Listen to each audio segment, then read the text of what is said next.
राधे राधे। महाभारत के युद्ध में कौरवों की ओर से सबसे खतरनाक योद्धा कौन था? आई से अश्वत्थामा, इसमें कोई संदेह नहीं।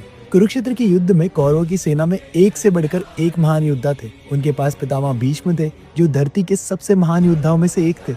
उन्होंने स्वयं परशुराम जैसे भयंकर योद्धा से शिक्षा ली थी और उनसे इतना लंबा युद्ध भी किया था, जो खुद महाभारत के युद्ध से भी लंबे समय तक चला था। उनके पास द्रोणाचार्य थे, जो अपने समय के सबसे महान गुरु और शास्त्रों के ज्ञाता भी थे।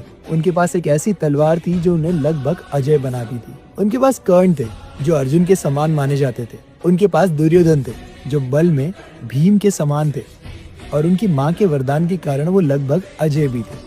लेकिन इन सब के बावजूद अश्वत्थामा का कोई मुकाबला नहीं था। अश्वत्थामा भगवान शिव का रुद्रावतार माने जाता है। महान तपस्या के बाद द्रोणाचार्य को पुत्र प्राप्ति हुई, जिसे स्वयं भगवान शिव के 11 रुद्र अवतारों में से एक माना गया। न सिर्फ रुद्र अवतार, बल्कि अश्वत्थामा उन 7 चिरंजीवियों में से भी एक है जो सदैव अमर रहेंगे। युद्ध में उन्हें हराना लगभग असंभव था, क्योंकि वह शिव के अवतार माने जाते थे। युद्ध के अंतिम समय में जब उन्होंने रुद्र का अवतार धारण किया, तो उन्होंने पांडवों की लगभग आधी सेना को समाप्त कर दिया था।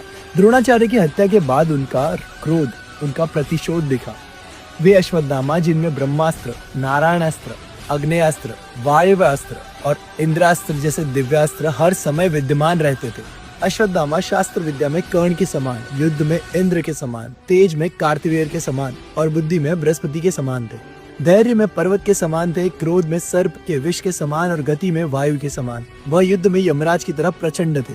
जब वह बाण चलाते थे तो धरती कांप उठती थी। वह कभी थकते नहीं थे और उनका पराक्रम वो असाधारण था। जब अश्वत्थामा ने युद्ध में प्रतिशोध लेने की ठानी, तो वह प्रलयकारी विनाश का कारण बने। अश्वत्थामा के पास कई भयानक दिव्यास्त्र थे, जिसमें से एक था नारायणास्त्र। यह भगवान विष्णु का व्यक्तिगत अस्त्र था, जिसे रोका नहीं जा सकता। केवल समर्पण करके ही इससे बचा जा सकता है। जैसे ही यह अस्त्र छोड़ा गया, पांडव सेना ने बचने के लिए अपने शस्त्र त्याग कर समर्पण कर दिया। लेकिन भीम, जो हमेशा जिद पर अड़े रहते थे, उन्होंने अपने हथियार नहीं डाले। क्रोधित होकर अश्वत्थामा ने उन पर यह अस्त्र छोड़ दिया, जिससे भीम भस्म होने ही वाले थे। तब अर्जुन ने वरुणास्त्र चलाकर उनकी रक्षा की। इतने शक्तिशाली होने के बाद भी क्यों श्री कृष्ण ने अश्वत्थामा को महाभारत का सबसे दुष्ट योद्धा बताया, और क्या है उनके श्राप और अमर होने की कहानी? जानने के लिए कमेंट करें पार्ट 2। जय श्री कृष्णा।